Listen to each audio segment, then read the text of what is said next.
तो ये क्यों? क्योंकि इसमें भी आपके अंदर ये घुसा दी गई है, चींटियों को आटा डालने से, मछलियों को भोजन कराने से, बहते पानी में नारियल बहाने से घरों की शांति होगी, अगले जन्म में तुम्हें इसका बहुत फल मिलेगा, क्योंकि तुमने तो मछलियों को से राम राम करवा दी और मनुष्यों से नहीं करवाते। मनुष्यों के साथ तो व्यवहार है काम काम काम, और मछलियों को दिखा रहे हो राम राम राम।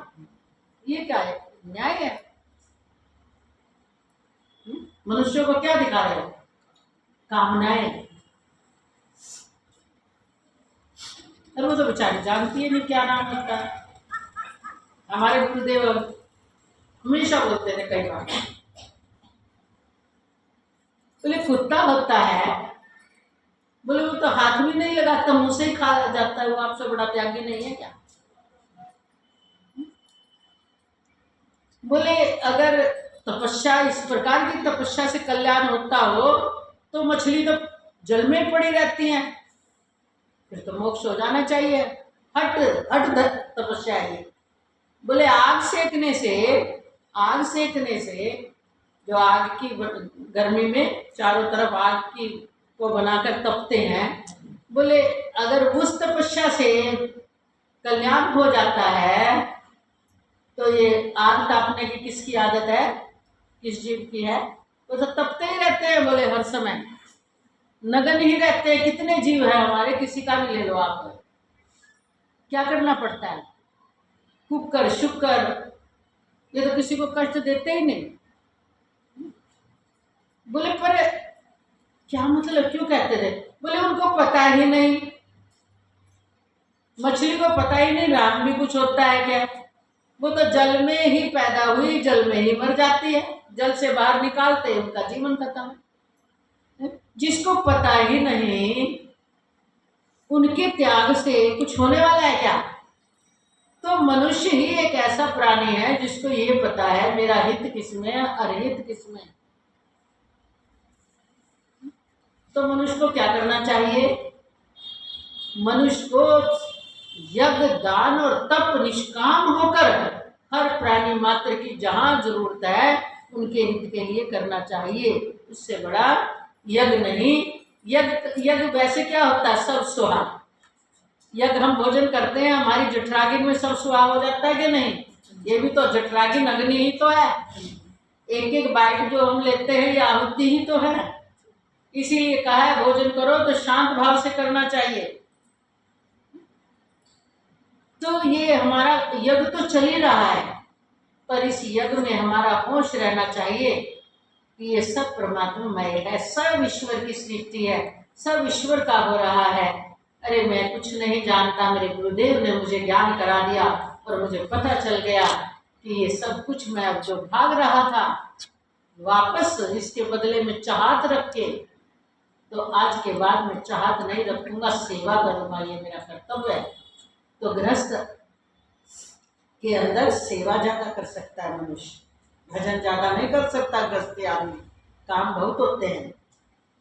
इसलिए सेवा करना निष्काम भाव से करना। भजन अगर आपने पूरे 24 घंटे में 1 घंटा भी गृहस्थी आदमी ने निकाल लिया, शुरू से हम तो बचपन से सुनते आ रहे हैं गृहस्थी का 1 घंटा और सन्यासी के 24 घंटे बराबर होते हैं। क्यों? सन्यासी को तो वो तो आप शरीर चलाने के लिए भी आपके आश्रित है,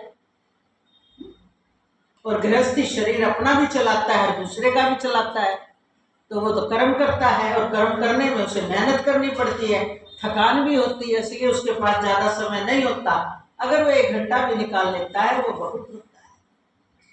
तो कहने का मतलब क्या है? सन्यासी का एक ही मार्ग है, निवृत्त मार्ग, और गृहस्थी का 2 मार्ग है, प्रवृत्ति से निवृत्ति की तरफ जाना।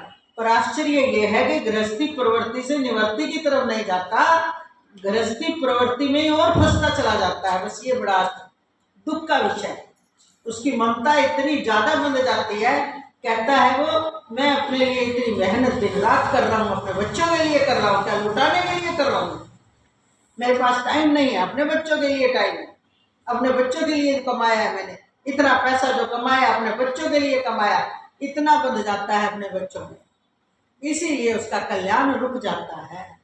इतनी उसकी ममता हो जाती है, इतनी ममता हो जाती है, जैसे मकड़ी खुद ही अपने मुख से जाला निकालती है और खुद ही उसमें फंस जाती है। तो गृहस्थी लाइन खराब नहीं है, पर गृहस्थी से हमें निवृत्ति में जाना है।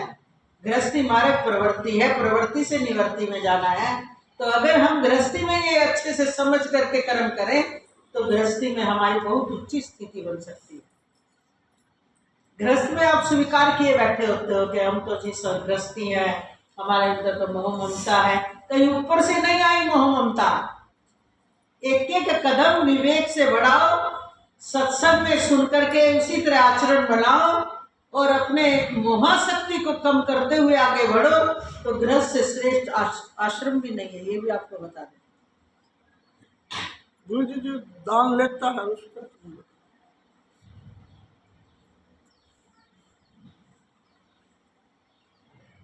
तत् अर्थात तत् नाम से कहे जाने वाले परमात्मा का ही ये सब है।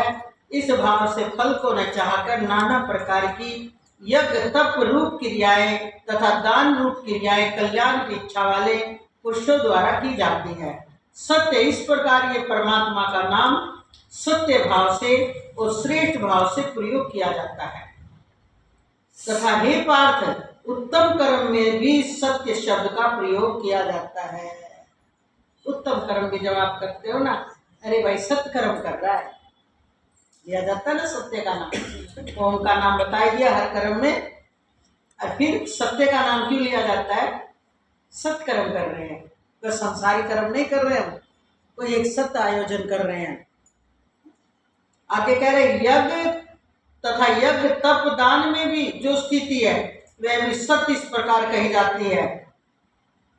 यज्ञ करना, तप करना, दान करना, अरे बहुत अच्छा काम कर रहे हो, सत्य का काम कर रहे हो। दान देते रहना चाहिए। किसको? पात्र को। अभी पीछे आ ही गया कि रोगी, भिक्षु, भिखारी अन्न और जल और औषधि के सब अधिकारी हैं, लेकिन विद्वान और ब्राह्मण, ब्राह्मण बोलते हैं ब्रह्म को जानने वाले, ये सब धन आदि से इनकी सेवा करनी क्यों चाहिए? क्योंकि ये उसका विस्तार कर देंगे, वो उसके पात्र हैं। वह भी सत्य इस प्रकार कही जाती है। और परमात्मा के लिए किया हुआ कर्म निश्चय पूर्वक सत्य ऐसे कहा जाता है। बोले सकाम कर्म नहीं कर रहा था मैं, सकाम अनुष्ठान है ये तो मेरा। देखो कभी आप सत्कर्म नहीं बोलते, जब कोई निष्काम करते हो ना तब बोलते हो नहीं कोई मेरी कामना नहीं है, मैं तो एक सोच रहा था कोई सत्य कर्म कर लूं, सत्य अनुष्ठान हो जाए जिसमें सबको लाभ हो। पहले जो संत सम्मेलन करवाए जाते थे वो इसी दृष्टि से करवाए जाते थे कि आम जनता को उपदेश नहीं मिलते थे, कि संतों के माध्यम से आम जनता तक पहुंच जाए। इससे बड़ा सत्कर्म नहीं है, क्योंकि जिसने करवाया, आयोजन करवाने में पैसा तो पहले से भी खर्च होता ही है। कोई सेठ व्यक्ति करवा सकता है, तो सेठ व्यक्ति सम्मेलन इसलिए करवाते थे कि ना जाने कितनी जनता को कौन सी बात किस व्यक्ति को समझ आ जाए और उसका जीवन बदल जाए। ऐसे ऐसे कर्मों को सत्य कर्म बोलते हैं। हे अर्जुन, बिना श्रद्धा के किया हुआ हवन, दिया हुआ दान, तपा हुआ तप और जो कुछ भी किया हुआ शुभ कर्म है वह समस्त यानी असत्य इस प्रकार कहा जाता है। हमें कोई फायदा है इस दान का? कोई फायदा बोलते नहीं है। तमोगुणी लगे इतना है। इसीलिए हम आपसे को भी एक बात बताएंगे, जितने भी आपके शुभ कर्म आते हैं ना, मतलब त्योहार आदि, शुभ कर्म क्या त्योहार आदि, इसमें भी हमने देखा गृहस्थी में झगड़े कर करके करते हैं। ये चीज भूल गए, ये नहीं आई, वो नहीं आई, परेशान हो जाते हैं, बनता है नहीं, एक दूसरे पर गुस्सा गुस्सा दिखाकर करते हैं। तो वो तुमने किया तो आया मिट्टी में मिला दिया। जैसा बन जाए, जैसा त्योहार हो, हाथ जोड़कर प्रभु का स्मरण करके जो छूट गया छूट जाने दो, आज ऐसी इच्छा होगी कुछ की भाव रखो। ये चीज भूल गए, अरे कोई बात नहीं, प्रभु की ऐसी इच्छा होगी। अरे तुमने ये नहीं कहा किया, दिमाग में नहीं आया, प्रभु की ऐसी इच्छा होगी। ये नहीं है कि भूलने को तुम यही सोच लो प्रभु की इच्छा, मतलब किसी कारण से पूरी याददाश्त करके भी आपने सब किया और फिर भी कोई चीज आप भूल गए ठीक मौके पर, उसको ये सोचो कि आज फिर भी झगड़ा नहीं करना कि प्रभु की यही इच्छा हो। नहीं तो हम देखते हैं घर गृहस्थ में छोटे छोटे त्योहारों पर झगड़े हो जाते हैं आपस में। झगड़ा कर देना तो आपने त्योहार का रूप तो बदल ही दिया। क्या आनंद लोगे उस त्योहार का, बताओ। दिया हुआ दान एवं तपा हुआ तप और जो कुछ भी किया जाता है शुभ कर्म वह समस्त सत्य है, इस प्रकार कहा जाता है। इसलिए वह न तो इस लोक में लाभदायक है और न मरने के बाद ही। ओम तस्दीति श्रीमद् भगवद गीता उपनिषद ब्रह्म विद्यायाम योग शास्त्रे श्री कृष्ण अर्जुन संवादे श्रद्धात्रय विभाग योगो नाम सप्तदशो अध्याय आपको सुनाया।